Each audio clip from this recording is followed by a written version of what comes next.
Good morning to all of you my students, आपको मालूम है कि हमारा चल रहा है मैथ्स में chapter number 4 and that is long and short.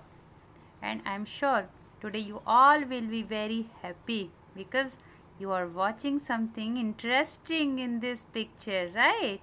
तो बेटा आज हम लोग पढ़ने जा रहे हैं टॉपिक नॉन स्टैंडर्ड यूनिट.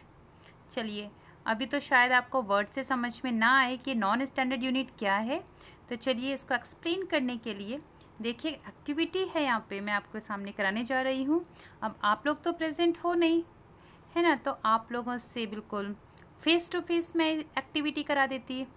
चलिए, आप नहीं हो लेकिन मेरी क्लास में स्टूडेंट्स हैं. ये देखिए शिवा है, रीता है और अमर है. देखिए ये कौन सी एक्टिविटी करने जा रहे हैं बच्चों. एक्टिविटी कुछ ऐसी है कि इनके टीचर ने इनको एक काम दे दिया है, एक टास्क दे दिया है. अब टास्क क्या दिया है कि देखिए एक लाइन खींच के दे दी है इनके सामने और इनको कहा है कि आपको क्या करनी है, इस लाइन को नापना है, मेज़र करना है.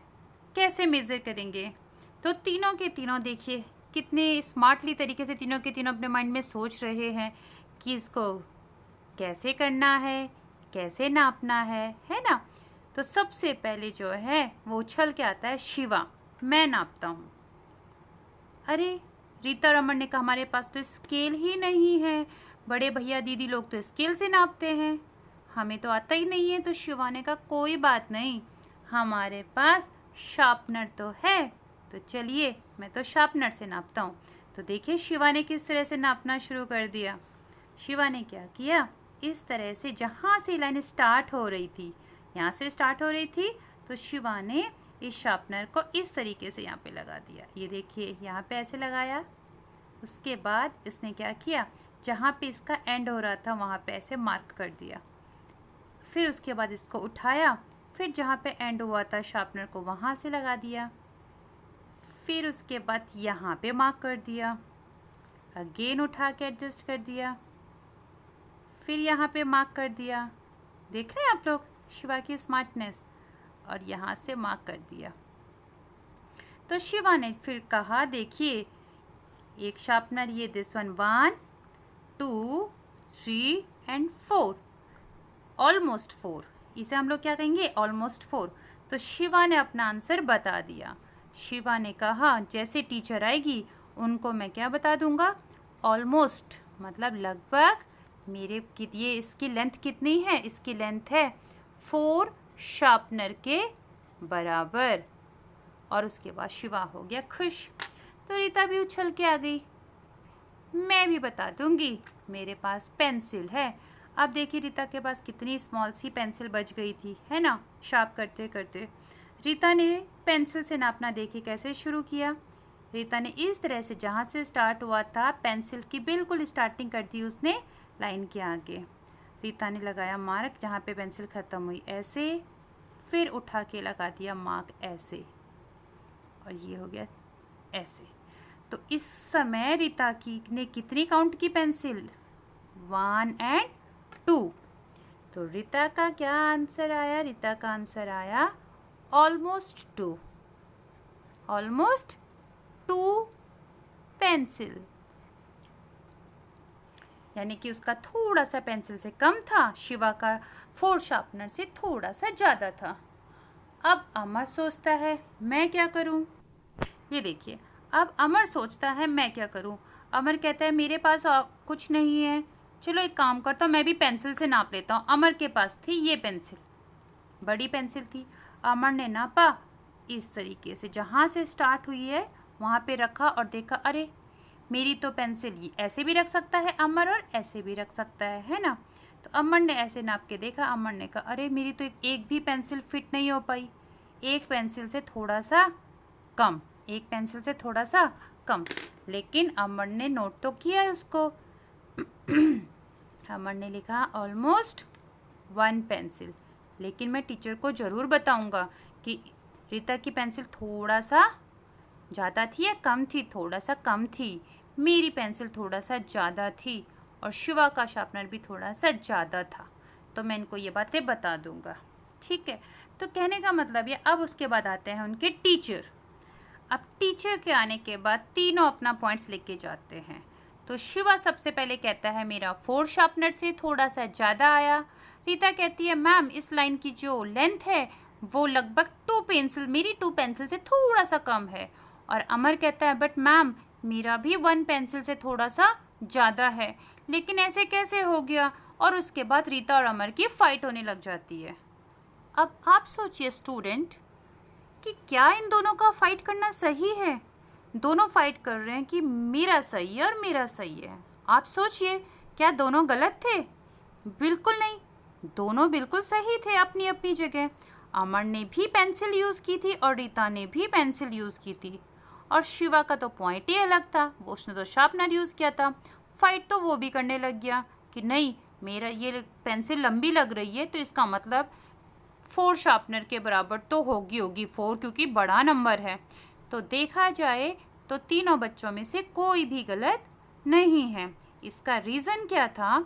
अमर की पेंसिल जो थी वो सबसे लंबी साइज़ की थी, रीता की पेंसिल बहुत ही स्मॉल थी और शिवा का शार्पनर तो सबसे ज़्यादा छोटा था। तो कहने का मतलब ये बेटा, इसलिए हम लोग इन्हें कहते हैं नॉन स्टैंडर्ड यूनिट। क्या कहते हैं हम इनको? Non standard unit.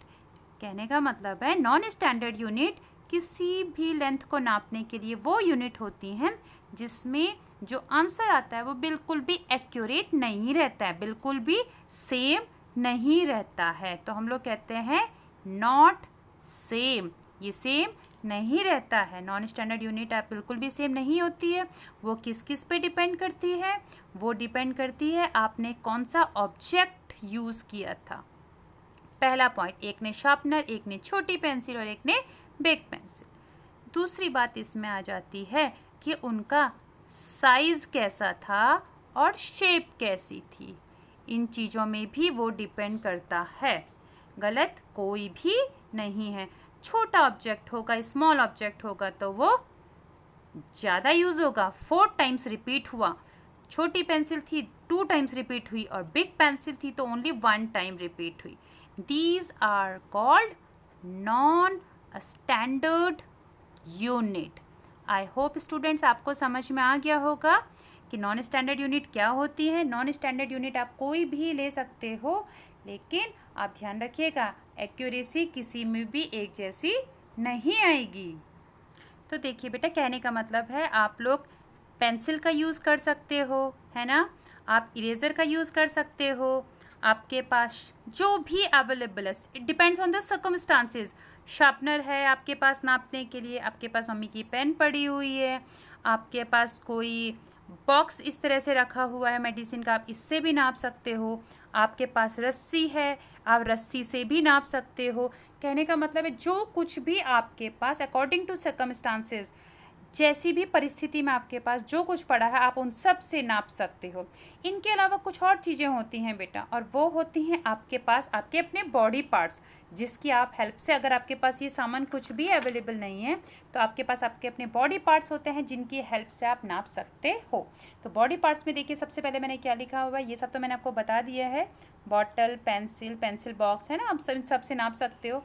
एक है आपके पास फिंगर्स, फिंगर से किस तरीके से नाप सकते हैं, ये देखिए आपका हैंड इस तरीके से है तो फिंगर से आपको किस तरीके से नापना है, ये देखिए ये 4 फिंगर, इन 4 फिंगरों को अगर आप मिला के इस तरीके से रख लेते हो तो इनसे भी आप किसी भी ऑब्जेक्ट को नाप सकते हो। ठीक है, अब जैसे ये पेंसिल है, आपको ये पेंसिल अगर नापनी है तो किस तरीके से आप नापोगे? इस पेंसिल की लेंथ नापनी है आपको 4 फिंगर से, आप कैसे नापोगे बताइए? देखिए अब ध्यान से देखिएगा, ये चारों फिंगर लिए आपने, इसका स्टार्टिंग कहाँ पे है पेंसिल की, वहाँ पे रखी, स्मॉल फिंगर को ऐसे एडजस्ट कर दिया, 1 2 3 4, ये होती है फिंगर मेथड। ठीक है, ध्यान से देखिएगा 4, उसके बाद जहाँ पे फिंगर आपकी एंड हुई वहाँ पे अब आप ये हैंड उठा देंगे, उठाएंगे आप अपना हैंड, ठीक है, उसके बाद यहाँ पर रखेंगे तो ये हो गई 4 फिंगर, और 4 फिंगर कितनी हो गई, ये थंब हटा के रखना है, 4 और 4 फिंगर कितनी हो गई, 8 फिंगर हो गई। फिर आप इस हैंड को उठा देंगे यहाँ से, और हैंड को उठाने के बाद जितनी बची हुई है यहाँ पे, ये बची है आपके पास 3 और, तो 3 फिंगर, तो 4 और 4 8 और 3 11 फिंगर्स। तो ये होता है आपका फिंगर्स मेथड। कोई आपसे पूछेगा पेंसिल की लेंथ तो आपने कह दिया 11 फिंगर्स। नेक्स्ट आता है बेटा हैंड स्पैन। हैंड स्पैन किसे कहते हैं? देखिए ये हैंड आपने रखा, इस हैंड को आपने पूरा फैला दिया, पूरा ऐसे फैला देना है। उसके बाद यहाँ से लेके आपके थंब से लेके स्मॉल वाली फिंगर तक ये वाली जो डिस्टेंस होती है इसे हम लोग कहते हैं हैंड स्पैन। क्या कहते हैं? Hand span. देखो बच्चों, ये मैंने पिक्चर आप लोगों के लिए ड्रॉ की है, इसे कहते हैं हैंड स्पैन। मैंने अभी आपको प्रैक्टिकली भी दिखा दिया, बाय ड्राइंग भी दिखा दिया। यहाँ से लेके यहाँ तक के डिस्टेंस को कहते हैं हैंड स्पैन। तो देखिए हैंड स्पैन से कैसे नापना है। सपोज़ कीजिए आपके पास आपको ये कार्डबोर्ड दिख रहा है, इस कार्डबोर्ड को नापना है। तो आप इस तरीके से स्मॉल वाली फिंगर को आपने ऐसे एडजस्ट कर दिया यहाँ पे। उसके बाद आपने, ये हो गया 1 हैंड स्पैन। अब आप इसको उठाएंगे और इसको ऐसे नापेंगे तो ये हो गया आपके पास 2 हैंड स्पैन। तो इस तरीके से आपने नापना है, इसे कहते हैं हैंड स्पैन। नेक्स्ट एक और मेथड होता है बेटा जिसे हम लोग कहते हैं पाम मेथड। देखिए पाम मेथड क्या होता है, का पाम इस तरीके से होता है, यहाँ पे रिस्ट होती है, ये आपकी मिडिल फिंगर सबसे लंबी होती है, तो यहाँ से यहाँ तक की ये लेंथ जो होती है इसे हम लोग कहते हैं पाम। इससे किस तरीके से नापना है मैं आपको दिखा देती हूँ। ये देखिए इस तरह से अपना हाथ कार्डबोर्ड को नाप रहे हैं, अपनी रिस्ट वाला पाम यहाँ पे रखा, थोड़ा पीछे रखेंगे आप इसको, ऐसे करके मिडिल वाली फिंगर को एडजस्ट करेंगे। देखिए ये हो गया, ये 1 पाम हो गई। फिर आप इसको उठाएंगे, ऐसे रखेंगे, यहाँ पे 2 पाम आपकी कंप्लीट हो गई है।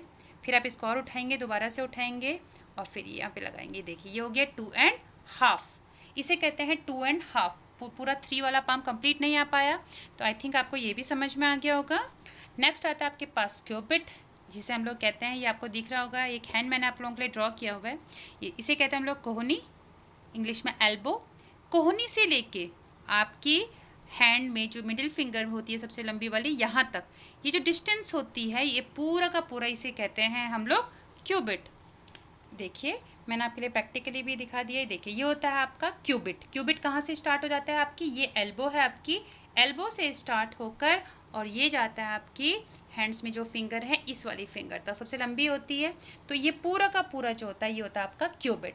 तो अब ध्यान से देखेंगे, अगर आप इस कार्डबोर्ड को नाप रहे हैं और मैंने आपसे कहा इसको क्यूबिट से नापिए, तो आप ध्यान से देखेंगे ये फुल 1 क्यूबिट यानी कि 1 क्यूबिट के बराबर है, यहाँ से लेके यहाँ तक 1 क्यूबिट। आई होप आपको समझ में आ गया होगा बच्चों। देखिए बेटा अभी तक तो हमने ये बता दिया आपको अपने बॉडी पार्ट्स में। अब आता है आपके पास फुट स्पैन और पेस। देखिए ये क्या होता है, अगर आपको अपना कमरा नापना है, आपको अपनी कमरे की लेंथ, मतलब ज़्यादा लेंथ की कोई चीज़ नापनी है, तो बार बार तो आप ये चीज़ें रिपीट नहीं करोगे, अपना क्यूबिट और ये सब चीज़ें, तो बेटर होता है उसके लिए आप फुट स्पैन का यूज़ कर सकते हैं। फुट स्पैन देखिए यहाँ से लेकर, ठीक है, यहाँ तक ये वाली जो डिस्टेंस होती है आपके पाँव की, इसे कहते हैं फुट स्पैन। नेक्स्ट आता है पेस। पेस क्या चीज़ होती है, जब आप एक स्टेप बढ़ाते हो, जब आप एक स्टेप बढ़ाते हो तो एक स्टेप के बीच में, 2 पाँव के बीच में आपकी जो डिस्टेंस होती है इसे हम लोग कहते हैं पेस। और खासकर फुट स्पैन और पेस हम लोग यूज़ करते हैं ज़्यादा डिस्टेंस यूज़ करने के लिए, जैसे कि कमरे की लेंथ यूज़ करने के लिए। आई एम श्योर स्टूडेंट्स आज का ये टॉपिक आपको समझ में अच्छे से आ गया होगा। और अब आपको मैं एक एक्टिविटी दूंगी, उस एक्टिविटी में आप लोग क्या करेंगे, अलग अलग तरीके से अलग अलग मेजरमेंट आप लोग नॉन स्टैंडर्ड यूनिट का यूज़ करके करेंगे। आज के लिए इतना ही, थैंक यू।